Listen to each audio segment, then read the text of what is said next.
There is belief, and then there is skepticism. Between the two lies a vast territory of questions and the unknown. What if reality is far more complex than we have been willing to perceive? What if the stories we dismissed as myth and legend hold the keys to understanding consciousness? From ghostly encounters to inexplicable lights in the sky, humanity has always sensed there was something more out there. Some call it paranormal, and others call it the divine. Some look to the stars for answers, while others search within. Philosophy asks, why? Theology asks, who? Science asks, how? And we ask ourselves, what if? We stand at the meeting point, a place where the veil between realities is thinner than you might think. This is the crossroads of the veil.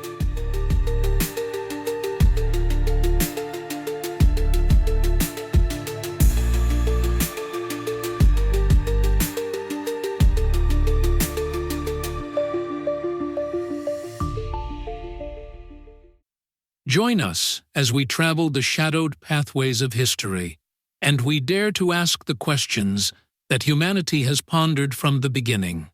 We descend into the long-forgotten places that contain the forbidden knowledge, a chamber of secrets, if you will, not sealed by stone, but by the centuries of doctrine and decree. We're prying open the pages of that book, whose pages whisper a truth so profound, so challenging, that its very mention became a thing of condemnation from the established order. What if I told you that a core belief, embraced by a vast majority of humanity throughout history, embraced the idea that our souls are not mere fleeting sparks, but eternal travelers, journeying through countless lives, once flourished within the heart of Christianity itself? And what if this flame was not gently extinguished by theological evolution, but deliberately, forcefully snuffed out, its embers scattered, and its memory condemned to the shadows? We embark on an investigation that will take us from the sun-drenched academies of ancient Greece to the hushed scriptoriums of early Christian thinkers, from the fervent debates of Gnostic enclaves, and to the gilded halls of imperial power where the fate of ideas was decided by the stroke of a pen or someone's decree. We're not just exploring a theological footnote here. We're uncovering a potential rift in the soul of Western thought, a path not taken, a truth, perhaps, removed. This question hangs heavy in the air, like the scent of old incense in a long-abandoned church. It's not just if the idea of the soul's transmigration brushed against early Christian thought, but why it was so thoroughly, so methodically excised from it. What was so dangerous about this concept? What fear did it instill in the architects of orthodoxy? And what if the echoes of that lost teaching still resonate today in the deepest, most unexplored caverns of our own spiritual understanding? Prepare yourselves, because the story we are about to unravel is one of intellectual daring, of spiritual rebellion, of powerful forces colliding, and of the mystery that continues to haunt the very fringes of faith. This is the story of Christianity, and the transmigration of souls, and the unsettling questions about why it was cast out. Part 1. The Whispers in the Walls of Time. Imagine, if you will, standing in the ruins of an ancient monastery somewhere in the deserts of Egypt or the forgotten hills of Anatolia. The stones around you, baked by centuries of sun and scoured by desert winds, hold secrets. If you press your ear to these weathered walls, what might you hear? Beyond the sigh of the wind, beyond the scuttling of unseen creatures, you might just catch a fainter sound, the echo of a debate, a passionate argument about the very nature of your soul, a debate that history tried to silence. This isn't just a flight of fancy. For in the earliest days of what would become global Christianity, the air was thick with such questions. The path of faith was not yet a paved superhighway, but a series of diverging trails, each promising a different vista of the divine. And one of those trails, perhaps more overgrown and deliberately obscured than any other, led to the astonishing idea of reincarnation. Think about it. The belief that your essence, your consciousness, has lived before and will live again. That this life is but one chapter in an epic saga of spiritual evolution. It's a concept that feels intuitively resonant to many, offering explanations for innate talents, inexplicable fears, or those profound connections we feel with certain souls or places. It speaks of a universe brimming with second chances, of a divine justice that unfolds not in a single terrifying judgment, but across the vast tapestry of time. Now, picture the shock, the cognitive dissonance, when you realize that this idea, so prevalent in Eastern philosophies, so philosophically robust in the schools of Plato, wasn't just an alien concept to early Christians. No, it was discussed, it was debated, it was, by some, embraced. There are whispers, fragments, tantalizing clues scattered like breadcrumbs through the labyrinthine texts of early church fathers, Gnostic gospels, and philosophical treatises that brushed against the burgeoning faith. But then, silence. Or rather, a carefully orchestrated chorus of condemnation. What happened? How did an idea that offered such a grand, cyclical vision of the soul's journey become not just unfashionable, but heretical? How did it vanish from the mainstream, leaving behind only the faintest scent of its passage, like a ghost in the corridors of theological history? This is the heart of our mystery. It's a detective story played out over centuries, with clues hidden in plain sight, in the anathemas of councils, in the passionate refutations of theologians, and perhaps even in the very structure of the doctrines that replaced it. We're not just asking if Christians once considered reincarnation. We're asking if a deliberate, concerted effort was made to erase it from the collective memory of the faith, to tear out those pages from the book of accepted belief. And if so, the most chilling question of all remains: why? What was so terrifying about the prospect of the soul's eternal return? What unknown was the early church so desperate to keep veiled? Join me as we step across the threshold and begin to pull at these ancient, tangled threads.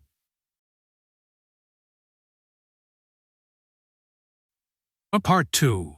The Soul's Eternal Voyage. An idea as old as thought. Before we plunge into the shadowy corridors of early Christian history, let's first illuminate the central character of our drama, the doctrine of the transmigration of souls, or as it's more commonly known, reincarnation.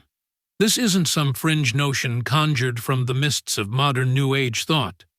No, this is an idea with a pedigree as ancient and profound as human civilization itself.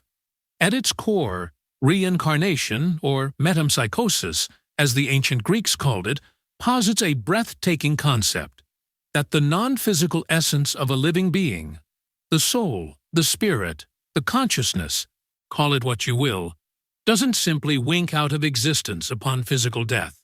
Instead, it embarks on a new journey, taking up residence in a new physical body. This isn't just a human-to-human affair in many traditions. The soul, in its long pilgrimage, might experience life in animal forms, even plant life, its trajectory often dictated by the moral weight of actions in previous existences, a principle many know as karma. Imagine the universe as a vast cosmic schoolhouse, and each life as a different grade, a different set of lessons. This concept is the bedrock of many Eastern religions. For Hindus, Buddhists, Jains, and Sikhs, the cycle of death and rebirth, known as samsara, is not just a belief but a fundamental understanding of existence itself. It's a vast, turning wheel, powered by desire and karma, from which the ultimate goal is liberation, moksha or nirvana, a release into a state of ultimate reality or enlightenment. The soul, in these traditions, is a traveler, accumulating experiences, shedding impurities, and slowly, painstakingly evolving towards a state of perfection or reunion with the divine. Now, contrast this with the eschatological framework that became dominant in Orthodox Christianity. Here, the narrative is starkly different. It centers on the doctrine of the resurrection of the body. This isn't a cyclical journey, but a linear one, culminating in a singular, definitive event at the end of time.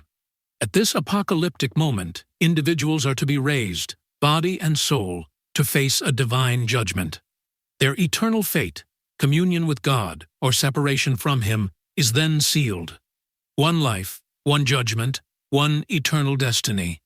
The Jesuit theologians Gerald O'Collins and Edward Farrugia neatly define reincarnation as the belief that souls inhabit a series of bodies and can live many lives on this earth before being completely purified, and so released. Notice the inherent tension, a series of lives versus one life, purification through multiple embodiments versus salvation through a singular act of faith and divine grace within that one life. This fundamental divergence, this fork in the road of understanding the soul's ultimate journey, is where our mystery truly begins. Because, you see, the early Christian world didn't emerge in a vacuum. It was born into a vibrant, chaotic, and intellectually fertile landscape. The Greco-Roman world, a world saturated with philosophical ideas that had been wrestling with the nature of the soul for centuries. And one of the most powerful voices in that ancient conversation belonged to Plato. Plato, the Athenian sage, taught the pre-existence of human souls. He envisioned them dwelling in a perfect, intelligible realm, basking in the presence of the divine before their descent, their fall into physical bodies. This earthly embodiment was often framed as a consequence of some primordial error, a forgetting, a dimming of that original divine light. And how was the soul to purify itself, to remember its celestial origins, to ascend once more? Through reincarnation. Plato argued that a single lifetime was simply insufficient for the soul to acquire the necessary wisdom and virtue to achieve this reunion with God. The body was a temporary vessel, sometimes even a prison, and life's purpose was to polish the tarnished soul, a task that could demand many attempts and many lives. These Platonic ideas weren't confined to dusty scrolls in elite academies. They were in the very air the early Christians breathed, particularly in intellectual melting pots like Alexandria in Egypt. It was a world where the transmigration of souls was not an outlandish fantasy, but a respectable, deeply considered philosophical position. So, the stage is set. On one side, an ancient, widespread belief in the soul as an eternal traveler, learning and evolving through countless lives. On the other, the nascent Christian understanding of a single life, a single judgment, a bodily resurrection. But in the early days, the lines were not so clearly drawn. The ink on Christian doctrine was still wet, and as we shall see, the idea of the soul's eternal voyage didn't just knock on Christianity's door. For a time, it was invited inside, discussed in hushed tones, and even championed by some of its most brilliant minds. The question is, what happened to make it an unwelcome guest, and eventually an enemy at the gates? The shadows are lengthening, and the first stirrings of conflict are about to begin.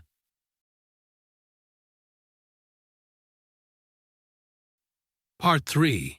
The Forbidden Fruit. Early Christian Minds, and the Allure of Eternal Return. The early centuries of Christianity were a crucible, a fiery forge where ideas clashed and fused. where the very identity of a new world religion was being hammered out. It was an age of intellectual giants, of spiritual seekers wrestling with the profound mysteries of God, creation, and the human soul. And in this vibrant, often turbulent environment, the concept of the soul's pre-existence and its potential for multiple lives was not a distant echo, but a living, breathing debate. The philosophical air, as we've noted, was thick with the ideas of Plato, and these concepts seeped into the minds of early Christian thinkers like rain into fertile ground. Imagine Alexandria, the jewel of Egypt, a city teeming with scholars, mystics, and theologians of every stripe. Here, Christian Platonists emerged, brilliant minds attempting a grand synthesis, weaving together the threads of Greek philosophy and the burgeoning Christian revelation. They saw in Plato's vision of a pre-existent soul, journeying through various states towards purification, a powerful echo of their own spiritual aspirations. But it wasn't just a polite philosophical discussion. Within the diverse tapestry of early Christian groups, some embraced these ideas with fervent conviction. The Gnostics, for instance, a collection of movements often branded as heretical by the emerging orthodoxy, wove reincarnation into the very fabric of their intricate cosmologies. Figures like Valentinus and Basilides, both teaching in Alexandria in the 2nd century, are explicitly named as proponents of the soul's transmigration. For them, this earthly realm was often seen as a flawed creation, a labyrinth designed by a lesser, ignorant deity. The human soul, a divine spark from a higher true God, was trapped within this material prison, condemned to a cycle of birth and rebirth. And who was Jesus in this Gnostic vision? Not primarily a sacrificial lamb dying for the sins of the world, but a divine messenger, an illuminator, who came to impart gnosis, secret, saving knowledge. This gnosis was the key to awakening the divine spark within, to understanding one's true origins, and ultimately to breaking free from the wearying cycle of reincarnation. The soul, in this view, was its own savior in a sense, through the attainment of this enlightening knowledge guided by the teachings of Christ. Texts like the Gospel of Thomas, unearthed from the sands of Nag Hammadi, hint at this esoteric path, where Jesus urges his followers to know themselves, to find the kingdom of God within, a journey of inner discovery that could span more than one lifetime. These were not fringe lunatics. They were sophisticated spiritual thinkers, offering a compelling, albeit radically different, path to salvation. Even beyond the overtly Gnostic circles, the idea of pre-existence and sometimes hints of re-embodiment resonated with respected church fathers.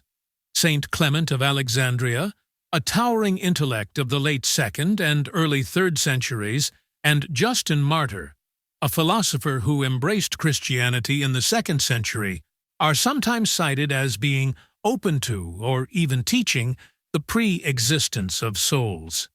Their writings are complex, their views nuanced, and scholars still debate the precise extent of their leanings. But the very fact that such discussions were happening, that these ideas were being entertained at the highest intellectual levels of the early church, is profoundly significant. It tells us that the door to reincarnation was, at this point, still ajar. St. Jerome, a formidable scholar and translator of the Bible into Latin, writing in the late 4th and early 5th centuries, made a fascinating, almost conspiratorial remark in a letter.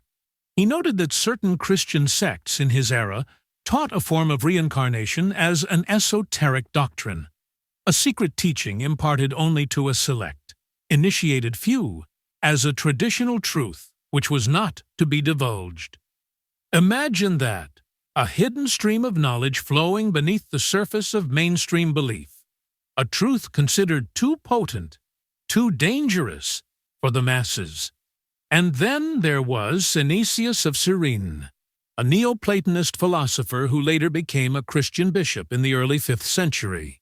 His belief in the pre-existence of souls and their potential for multiple lives was clear. Surviving prayers and hymns attributed to him are filled with the longing for the soul to escape the illusion of earth and merge back into the divine light. In one treatise, he wrote, "It is possible by labor and time and a transition into other lives for the imaginative soul to emerge from this dark abode." This wasn't cautious speculation, this was a statement of belief from a Christian bishop. But no figure looms larger or more controversially in this debate than Origen of Alexandria. Born around 185 AD, Origen was arguably the most brilliant theologian and biblical scholar of the early Church. His intellect was dazzling, his output prodigious, and his speculations on the soul's journey were breathtakingly audacious. Origen taught the pre-existence of rational beings, or logikoi, intellects created in a state of perfection, existing in blissful contemplation of God. But these intellects, through a mysterious cooling of their love for God, a satiety or choros, experienced a fall. This cooling, the Greek word psychros, is related to psyche or soul, transformed them into souls, and led to their embodiment in varying degrees of materiality. Some became angels, some humans, some even demons, their forms corresponding to the extent of their deviation from their original divine communion. In his masterwork, De Principiis, on First Principles, Origen engaged in what he himself called speculative theology. He explored possibilities, pushed boundaries, dared to ask the most profound questions. Within this framework, he discussed the possibility of souls being introduced into bodies according to their merits and deeds in a previous state. He even entertained the idea of a succession of worlds, of cosmic ages or eons, through which souls might experience different embodiments, learning and evolving, or perhaps, through the misuse of free will, falling again. This wasn't simple earthly reincarnation as commonly understood. Origen explicitly rejected the Platonic idea of human souls migrating into animal bodies within our current world. His vision was grander, more cosmic, a vast cyclical drama of fall and restoration. Origen himself was clearly troubled by some of these ideas, acknowledging their speculative nature and emphasizing they were not official church doctrine. He was a man wrestling with the deepest enigmas of existence, trying to reconcile his profound Christian faith with the philosophical currents of his time and the sheer vastness of God's creative and redemptive power. Yet, his influence was immense. His writings shaped Christian thought for centuries. But here, the shadows begin to gather. These ideas, pre-existence, the soul's fall, the possibility of multiple states of being, even a cosmic form of reincarnation, were deeply unsettling to other emerging streams of Christian thought. As the Church sought to define itself, to create a unified body of doctrine, these speculative flights began to look less like intellectual exploration and more like dangerous deviations. And what of the Scriptures themselves? Did they offer any support for these radical notions? Proponents certainly thought so. They pointed to passages like Jesus' enigmatic statement about John the Baptist, "And if you are willing to accept it, he is Elijah who was to come." Was this not a clear indication that John was the reincarnated prophet Elijah, whose return was prophesied to precede the Messiah? Mainstream interpreters would later argue this meant John came in the spirit and power of Elijah, a functional succession, not a literal rebirth. But for those inclined to see it, the hint of transmigration was tantalizingly there. Then there's the story of the man born blind in the Gospel of John. The disciples ask Jesus, "Rabbi, who sinned, this man or his parents, that he was born blind?" If the man was born blind, how could he have sinned to cause it, unless he had lived before, unless he carried the karmic weight of a past existence? Jesus, in his reply, sidesteps the premise, stating the blindness was so that God's works might be displayed. He doesn't affirm reincarnation, but the disciples' question itself hangs in the air, a testament to the currency of such ideas. Other passages, like Paul's words, "A man reaps what he sows," were sometimes interpreted through a karmic, multi-life lens. But these were interpretations, readings against the grain of what was becoming the dominant narrative.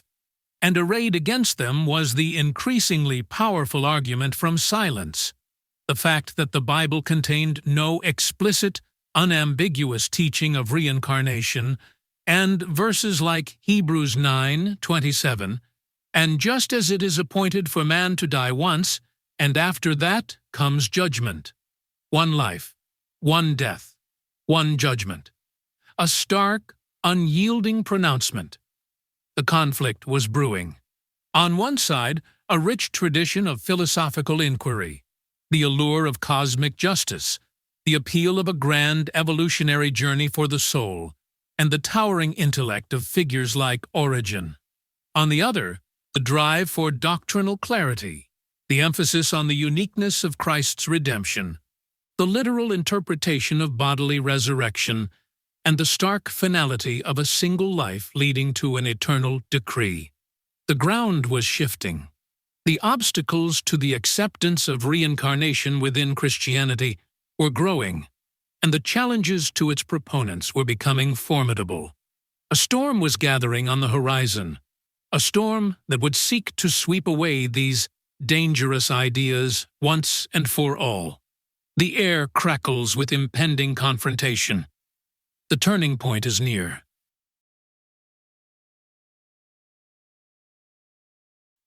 Part 4. The Iron Door Slams Shut, Condemnation, and the Great Ecclesiastical Purge. The intellectual ferment of the early Christian centuries, with its vibrant debates and diverse theological explorations, could not last forever. As the Christian Church grew in power and influence, as it transitioned from a persecuted sect to the religion of empire, the pressure for uniformity, for a single unassailable orthodox truth, became immense. The open field of inquiry began to narrow, its boundaries increasingly policed by ecclesiastical authorities and imperial decrees. And it was in this charged atmosphere, in the 5th and particularly the 6th centuries, that the fate of reincarnationist ideas within Christianity was sealed.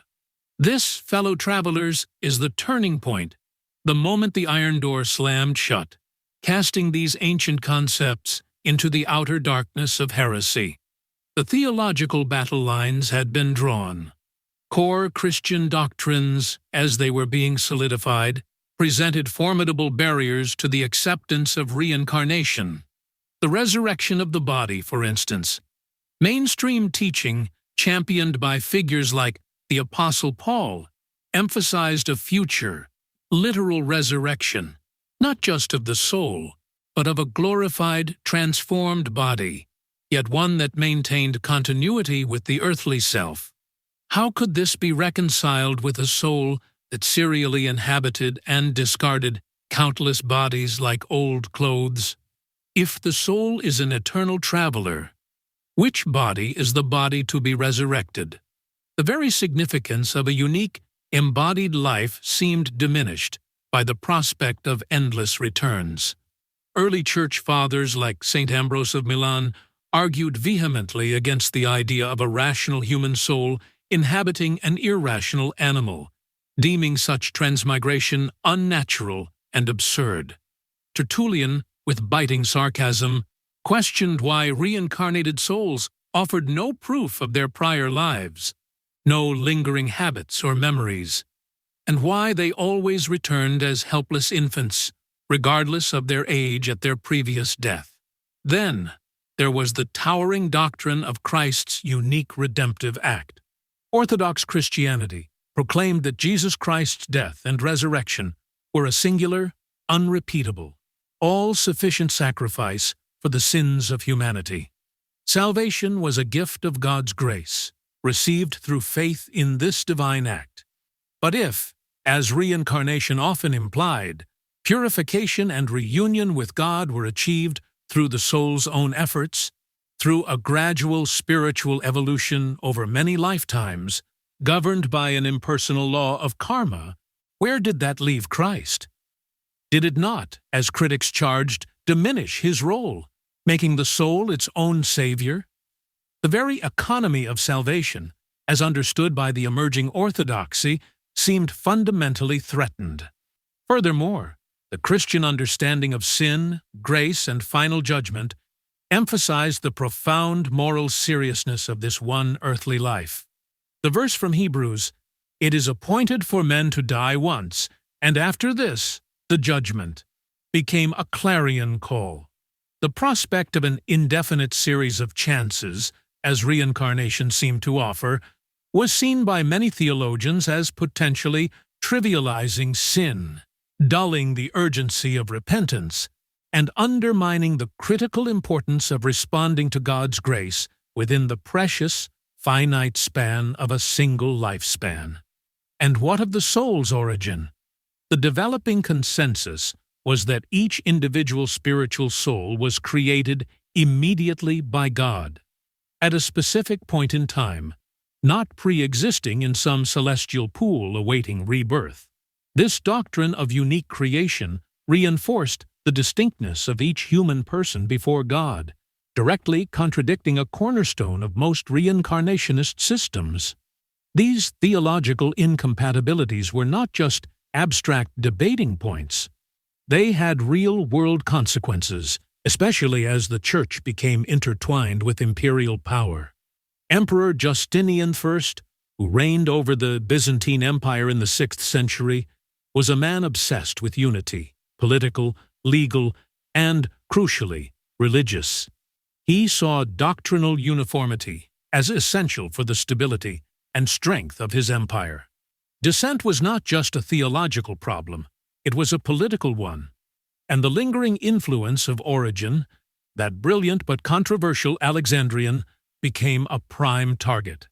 Though Origen had died 3 centuries earlier, his ideas, particularly his speculations on the pre-existence of souls, their fall, and the ultimate restoration of all things, continued to inspire some and scandalize others.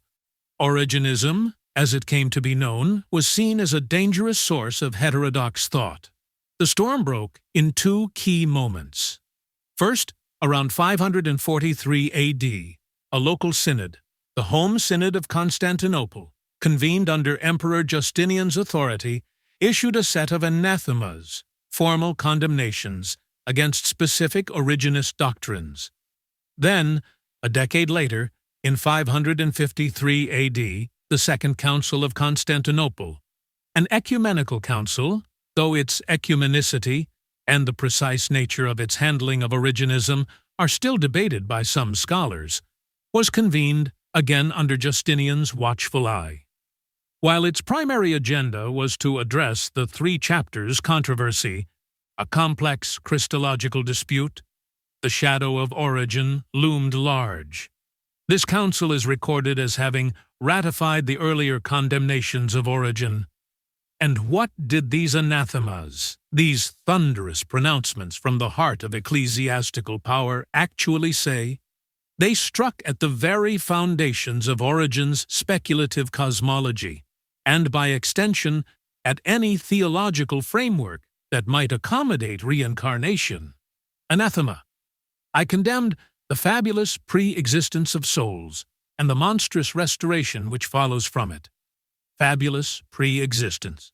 Monstrous restoration. The language itself was designed to shock, to repel. Other anathemas targeted the idea of intellects cooling into souls and acquiring different bodies based on their fall. They condemned the notion that resurrection bodies would be ethereal or spherical, and that matter itself would eventually be annihilated. And, crucially, they condemned the teaching of apokatastasis in its Origenist sense, the ultimate restoration of all beings, including demons, to unity with God, a concept that, for some, implied a vast cosmic cycling that could include multiple chances for souls.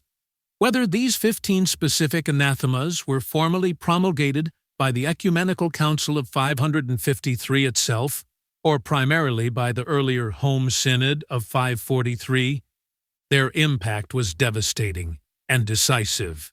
They became the official weapons in the Church's arsenal against these perceived heresies. By condemning the pre-existence of souls and the grand cyclical vision of universal restoration, they effectively demolished the theological scaffolding upon which any Christianized version of reincarnation might have been built. The works of theologians accused of teaching such ideas were banned. The year 553 AD is often seen as a dark watershed. The moment the debate was officially over, the door not just closed, but locked and bolted. Imagine the scene. The emperor, robed in purple and gold, his face set with grim determination, surrounded by powerful bishops, their voices rising in unison to denounce these ancient philosophical ideas as threats to the true faith, threats to the stability of the empire. The weight of their authority, both spiritual and temporal, was crushing. For those who still harbored sympathies for Origen's vision, or for the Gnostic dream of liberation from cyclical existence, or for the Platonic ideal of the soul's long pilgrimage, this was a moment of profound crisis. Their intellectual heritage was being branded as demonic, their spiritual aspirations condemned as monstrous. It's crucial to understand that this wasn't just an intellectual disagreement. It was a purge. The aim was to create a single unified Christian mind, and any thought that deviated from the newly defined orthodoxy was to be rooted out.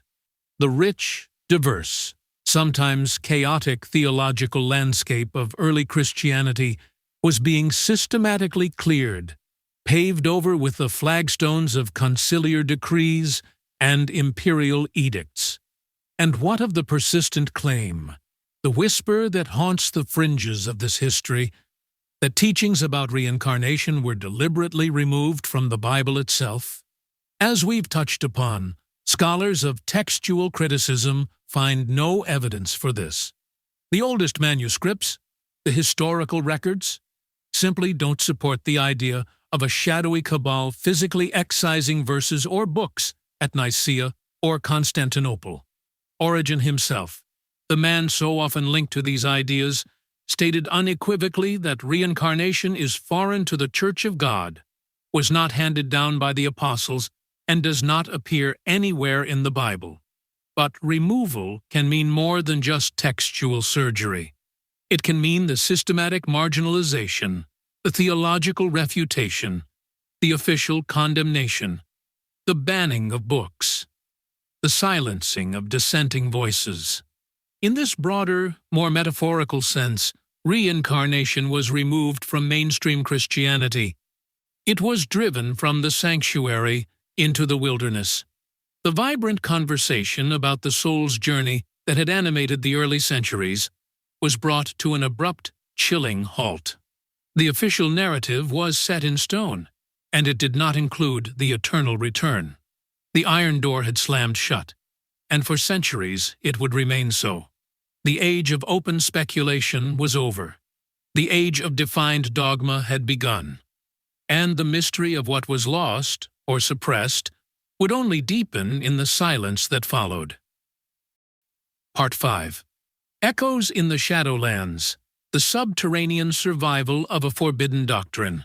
The pronouncements of 553 AD were like a great storm that swept through the Christian world, leveling the theological landscape and leaving in its wake a seemingly unified orthodox plane. The idea of the soul's transmigration, once a vibrant topic of discussion in the academies of Alexandria and the esoteric circles of Gnosticism, was now officially anathema, a dangerous heresy to be shunned and suppressed. But ideas, especially those that speak to the deepest human intuitions about justice, meaning, and the soul's endurance, are not so easily extinguished. Like seeds buried beneath volcanic ash, they can lie dormant, waiting for the right conditions to sprout again, often in the most unexpected places. So, what happened to the belief in reincarnation after its official banishment from the Christian mainstream? It didn't simply vanish. Instead, it went underground, becoming a subterranean stream flowing beneath the imposing edifice of orthodox doctrine. It found refuge in the shadowlands of Christian history, nurtured by those who dared to question the official narrative, by mystics who sought direct experience of the divine, and by groups branded as heretics for their refusal to conform. The Gnostic traditions, though heavily persecuted, left an indelible mark. Their complex cosmologies, which often included the soul's journey through multiple lives as a path towards liberation through gnosis, continued to inspire esoteric thinkers.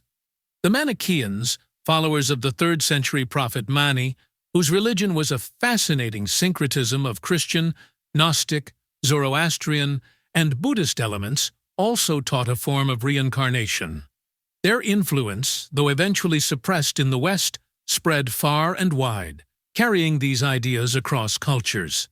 Centuries later, in medieval Europe, movements deemed heretical by the powerful Roman Catholic Church arose, and in their teachings we find echoes of these ancient, forbidden doctrines.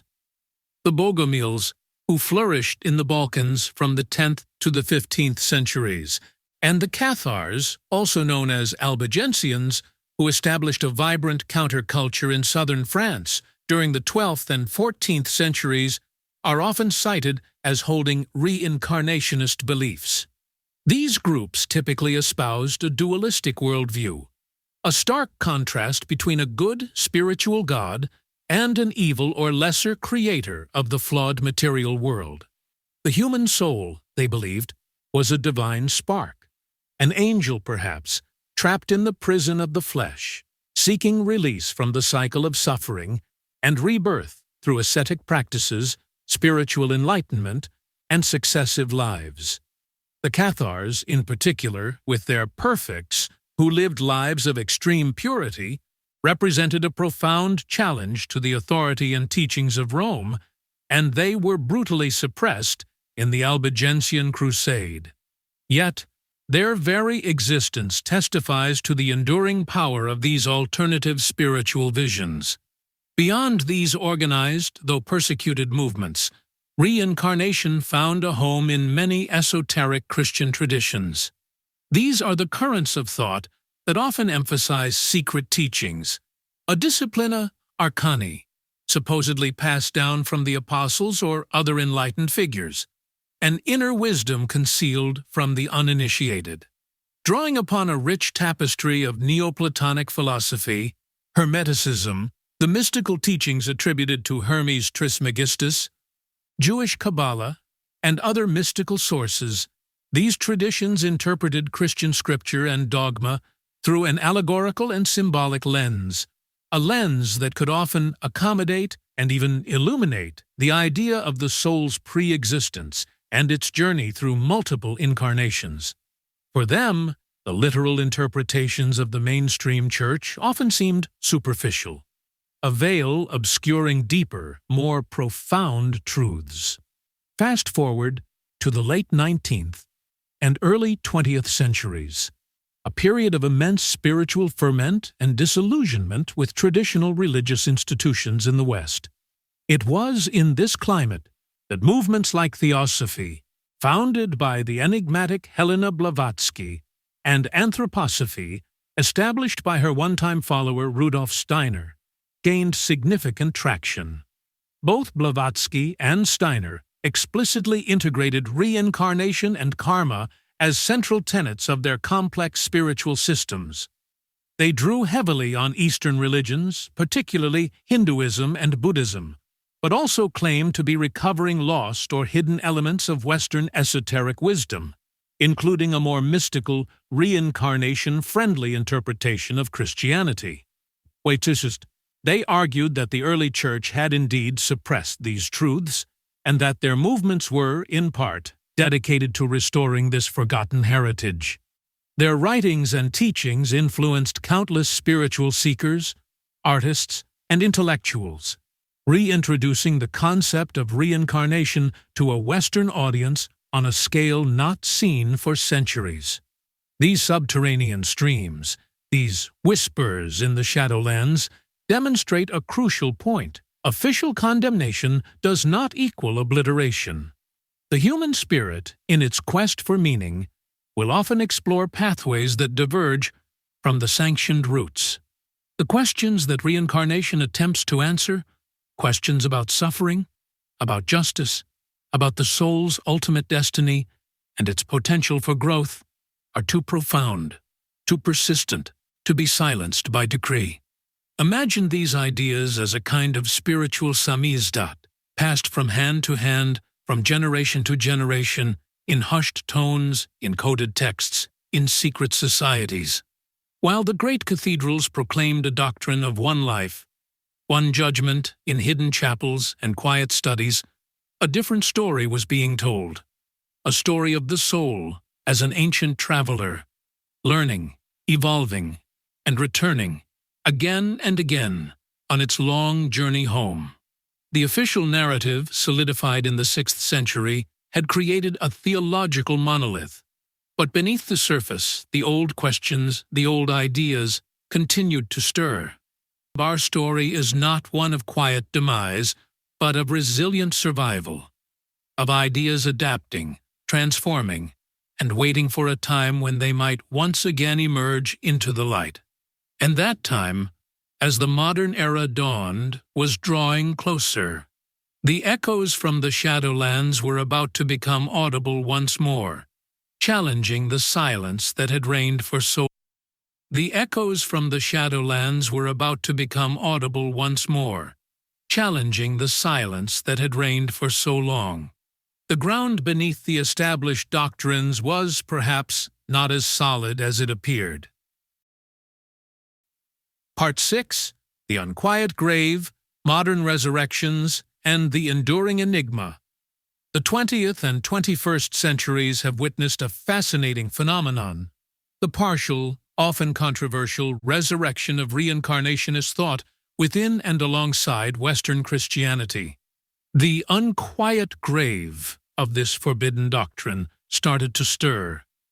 Its whispers, growing in philosophical dissent, began to break through the hardened soil of established dogma.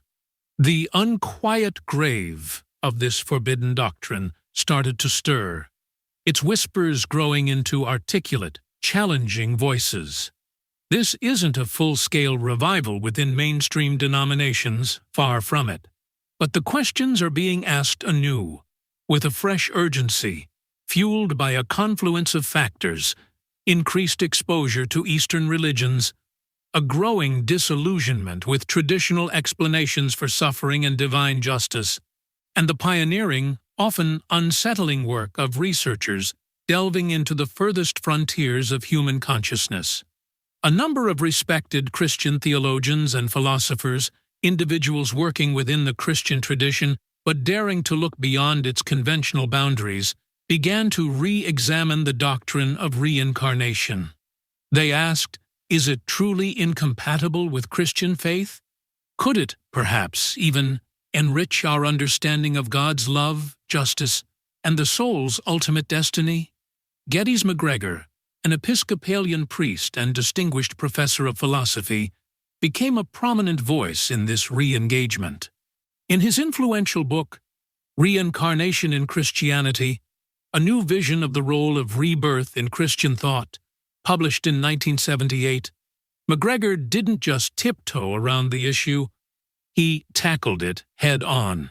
He argued passionately that a belief in reincarnation need not undermine Christian faith. In fact, he suggested it could offer a more coherent and compassionate understanding of the soul's journey towards perfection.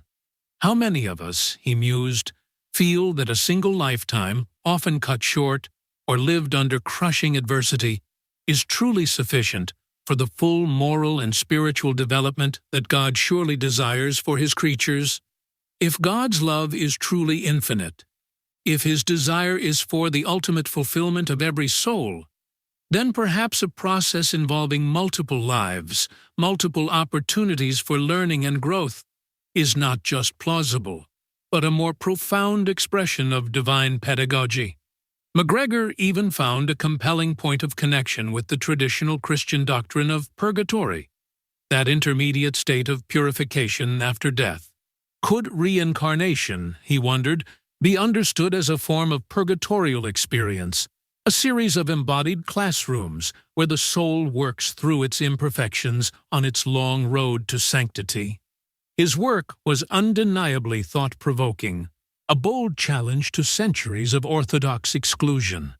Then there was Bede Griffiths, a Benedictine monk who became a pioneer of Christian-Hindu dialogue, living for decades in an ashram in India.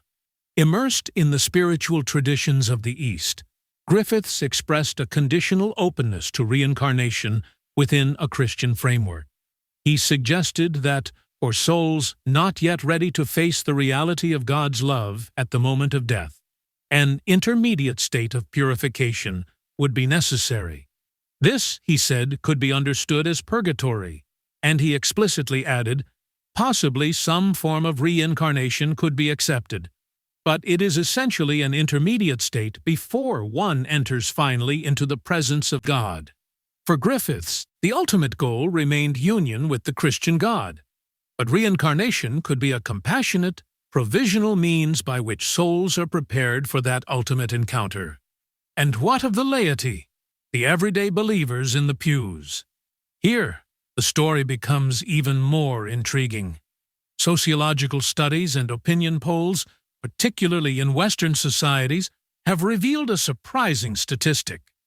A significant minority of individuals who identify as Christian also profess a belief in reincarnation. Pew Research, for example, has indicated that around 30% of people in the United States who call themselves Christian also believe in the soul's return. This isn't a fringe phenomenon. It's a substantial undercurrent of popular belief, often existing in tension with official church teachings. Qualitative studies, like one PhD thesis examining the ordinary eschatology of lay congregational Christians in the UK, found a notable divergence from official doctrines. Many expressed confusion or discomfort with traditional concepts, like a literal physical resurrection, and some were openly receptive to ideas like reincarnation, especially when grappling with difficult questions about divine justice, the fate of those who never hear the Christian message, or the sheer scale of suffering in the world. For these individuals, reincarnation often offers a more satisfying narrative. It can seem to provide a more comprehensive answer to the age-old problem of theodicy, why a good God allows evil and suffering. If our present circumstances are, in some way, the result of past actions, and if future lives offer opportunities to learn, to balance the scales, to grow, then perhaps suffering is not entirely meaningless, not purely arbitrary. Perhaps it's part of a vast cosmic curriculum designed for our ultimate good. Proponents argue that reincarnation, far from diminishing God's grace, provides a grander, more patient scope for its operation, ensuring that every soul, no matter how lost or broken, eventually has the opportunity for healing, for conversion, for reunion with the divine. It offers a way to sidestep the terrifying prospect of eternal damnation after a single flawed life, a concept many modern sensibilities find deeply problematic. But the re-emergence of reincarnationist thought hasn't been confined to theological speculation or popular belief. It has also ventured into the controversial, often bewildering realm of parapsychology, the scientific study of paranormal phenomena. And here, one name stands out: Dr. Ian Stevenson. A psychiatrist at the University of Virginia School of Medicine, Stevenson dedicated decades of his life to the meticulous, systematic investigation of a very specific phenomenon. Young children, typically between the ages of 2 and 7, who reported spontaneous memories of a previous life. Stevenson wasn't a sensationalist. He was a cautious, methodical researcher. He traveled the world, documenting thousands of such cases. His methodology was rigorous. Detailed interviews with the child, their current family, and, crucially, the family of the deceased individual the child claimed to have been. He painstakingly verified the child's statements, names, places, specific events, even the manner of the previous personality's death.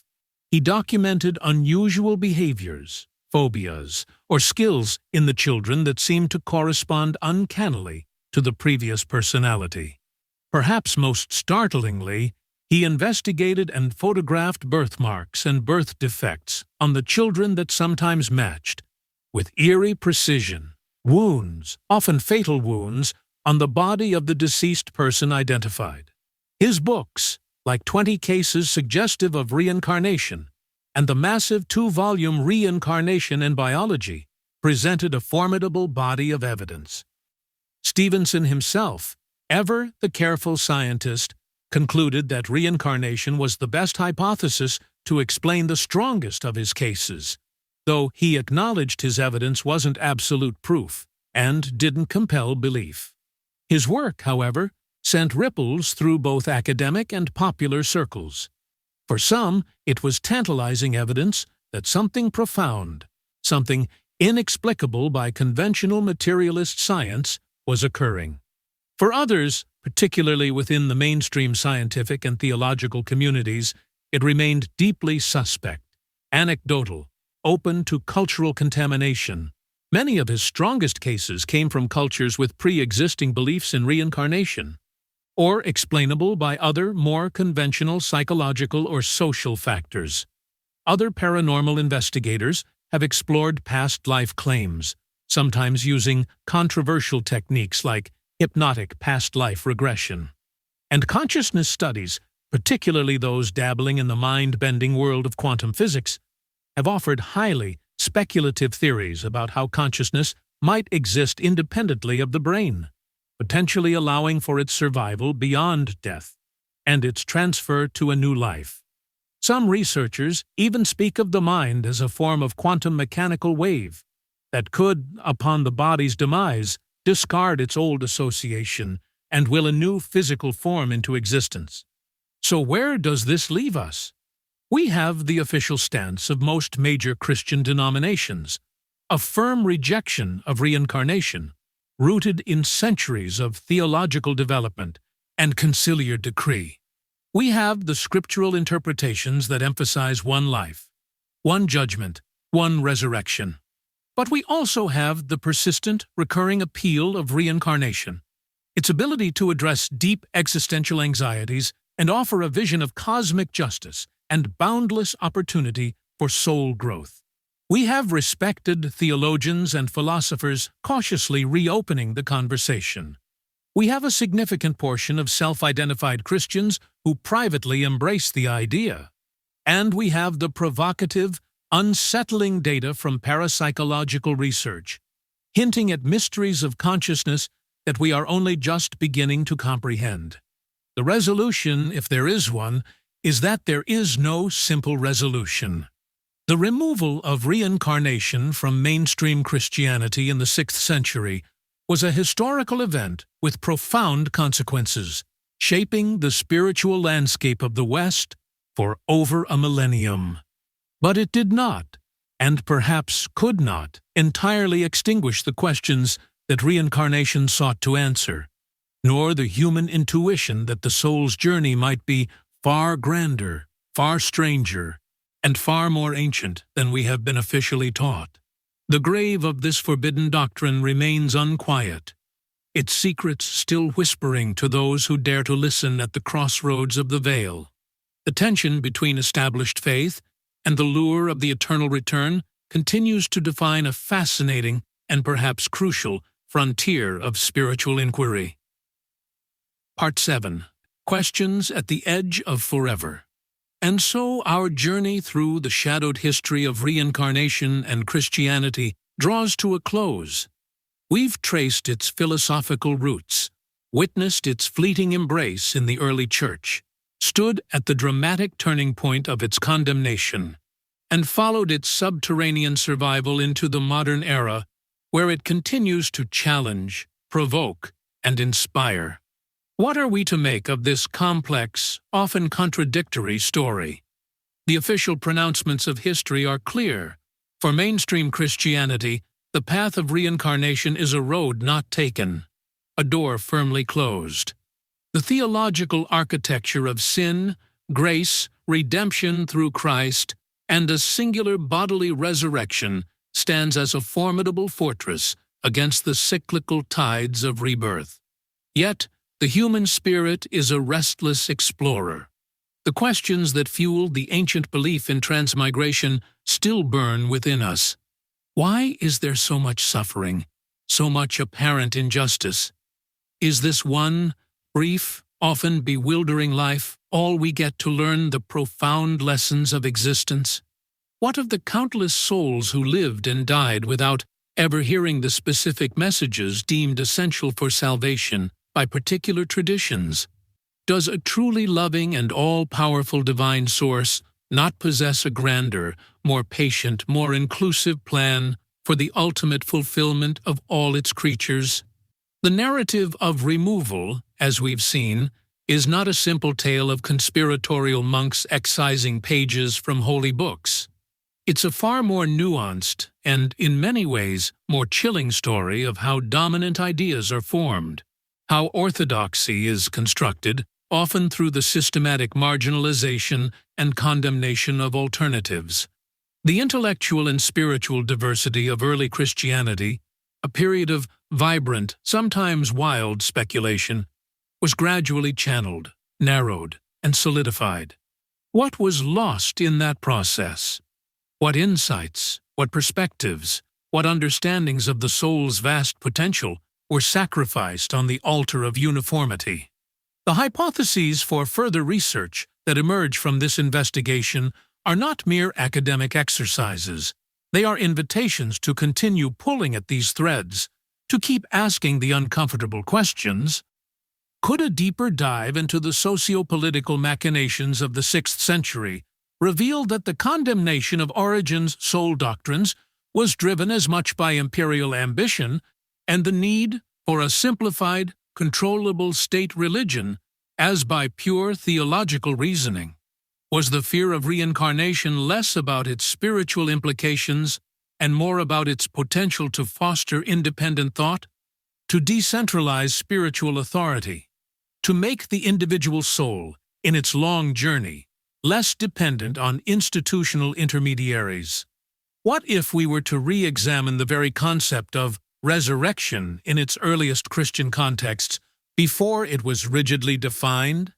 Could there have been interpretations, perhaps among Jewish Christian groups or those deeply influenced by Hellenistic thought, where rising again did not necessarily preclude prior existences or a more spiritualized, less crudely physical understanding of post-mortem continuity? Sivan was a specific literalist interpretation of bodily resurrection actively promoted precisely because it served to invalidate the cyclical worldview of reincarnation? And what of those millions of contemporary Christians who quietly, privately, hold to a belief in the soul's return? What deep psychological, existential, or pastoral needs does this belief fulfill for them? How do they reconcile it with the faith they profess? Are they crafting a new, hybrid spirituality, one that seeks to integrate the compassion of Christ with the cosmic justice of karma, the hope of resurrection with the promise of ongoing evolution? Their lived experiences, their personal theologies, might hold vital clues to the future unfolding of these ancient questions. These are not questions with easy answers. They lead us to the very edge of what we know or think we know about ourselves, about the universe, and about the nature of the divine. The map of the soul's journey remains largely uncharted territory, and perhaps, just perhaps, some of the oldest paths, those that were deliberately obscured or declared impassable, still hold vital wisdom for us today. The story of Christianity and the transmigration of souls is a powerful reminder that history is often written by the victors, that doctrines are shaped by human hands and human agendas, and that the quest for spiritual truth is an ongoing, often perilous adventure. The veil between worlds, between lives, between what is known and what is eternally mysterious, remains tantalizingly thin at these crossroads. Thank you for joining me on this exploration. Until next time, keep questioning, keep seeking, and never be afraid to venture into the shadows where the deepest truths often lie in wait. As we step back from the crossroads, remember, the veil between the known and unknown is thinner than we think. But the story doesn't end here. This is just the beginning. Because what we explore here is not just about the phenomena, but the journey that we are all on, searching for meaning and our purpose in life, seeking the knowledge and the wisdom to solve the deeper mysteries in our universe and to find and fulfill our destiny. Unexplained sightings, spirits, and science. They are all connected, and they have been interwoven into the grand tapestry of life. So remember, keep pulling at the threads, because this has been the crossroads of the veil.